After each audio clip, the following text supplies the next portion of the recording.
Ayun,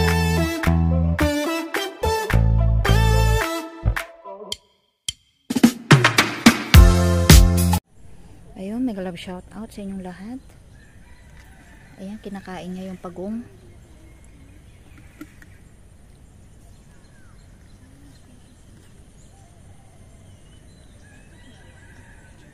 Kawa yung pagong, kinakain naman niya. Biawak.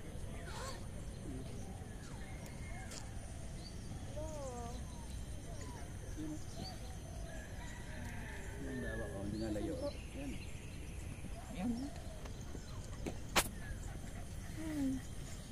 May mas malaki pa dyan, bayawak. Kinain niya yung... ngayon lang yan. Kasi ang kinakain nila isda eh. Nahiya ka pa sa video. Expose ka na. Kung tatakbuhan ka niya.